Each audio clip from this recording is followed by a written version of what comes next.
Have you ever felt like you have everything you've ever wanted, but something crucial is still missing? I know I did.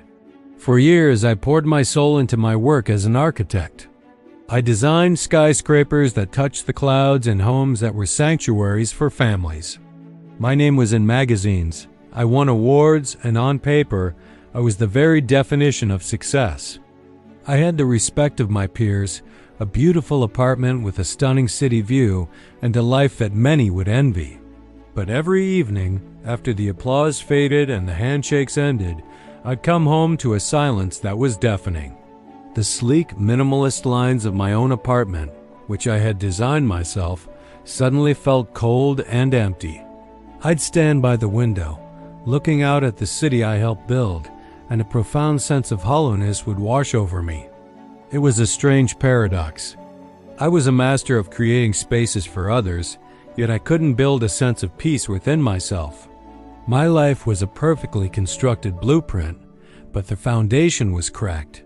This emptiness began to seep into everything. I'd be in a meeting, presenting a multi-million-dollar project, and my mind would drift, asking, "Is this it? Is this all there is?" I tried to fill the void.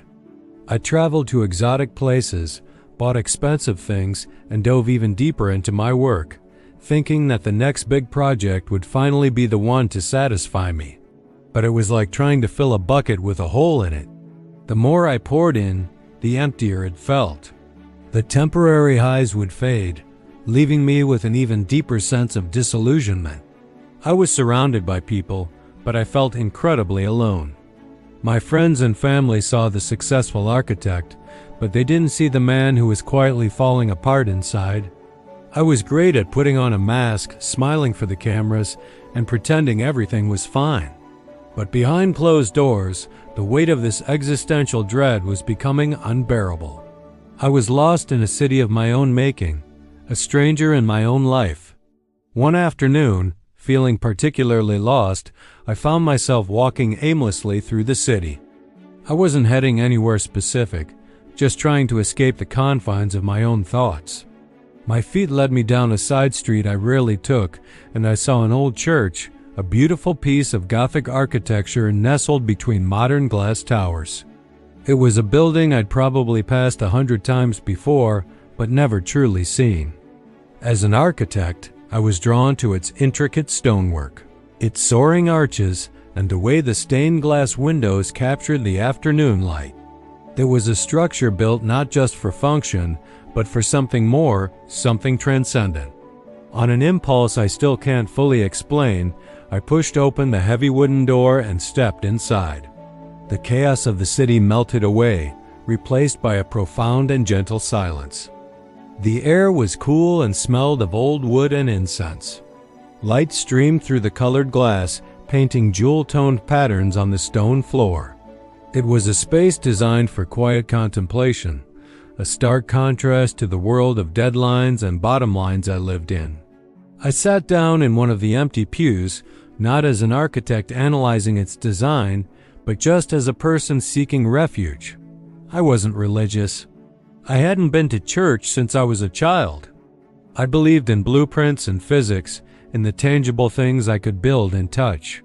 But sitting there, in that quiet sanctuary, I felt a stirring I hadn't felt before. There were no grand epiphanies, no bolts of lightning. It was simpler than that. It was a feeling of not being alone. I saw a small stack of pamphlets on the pew in front of me, and I picked one up. It was about a community outreach program the church was running, helping to build shelters for the homeless. The architect in me was intrigued. It was a different kind of building, not for profit or prestige, but for pure human need.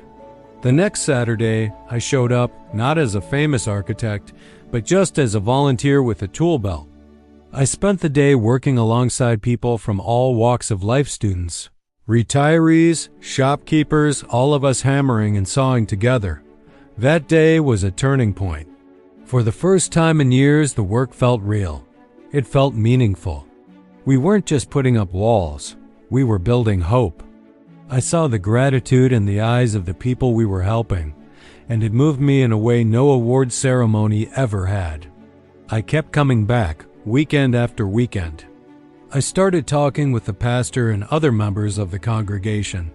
They didn't care about my portfolio or my latest project. They cared about who I was as a person. They spoke of faith not as a set of rigid rules, but as a relationship, a source of strength and purpose that went beyond the material world. I began reading the Bible not as a historical text, but as a letter filled with wisdom and grace. The stories of forgiveness, redemption, and unconditional love started to resonate with the empty spaces in my own heart. I realized my life's blueprint was missing the most important element, a spiritual foundation. I had been trying to build a skyscraper on sand.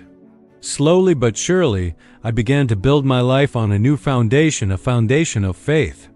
I learned that my talents as an architect weren't just for creating impressive structures. They were a gift that could be used to serve others. My work took on a new dimension. I started a nonprofit that designs and builds sustainable housing for underprivileged communities. Designing a simple, sturdy home for a family who has nothing is infinitely more rewarding than designing another luxury high-rise. The emptiness I once felt has been replaced by a deep sense of purpose. My life is no longer a hollow structure. It's a sanctuary built on the rock of faith, filled with love and dedicated to service. I still love architecture, but now it's not about what I can get, but what I can give. The silence in my apartment is no longer deafening, it's peaceful. It's a space for prayer and gratitude. Looking out at the city now, I don't just see buildings.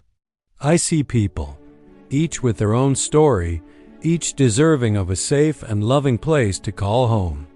If you feel like you're running on empty, if you feel like you're chasing something that never quite satisfies, maybe it's time to look at your own foundation. Maybe the blueprint of your life needs a new cornerstone. My journey from emptiness to fulfillment didn't happen overnight. It was a process of surrendering my pride, opening my heart, and allowing a higher power to be the master architect of my life. It's a journey that's available to everyone. You don't have to be at rock bottom to start. You just have to be willing to look up. It's never too late to start building a life of true and lasting significance. Thank you so much for listening to my story. If it resonated with you in any way, I'd love to hear your thoughts in the comments below. Don't forget to like this video and subscribe for more stories of transformation and hope. God bless.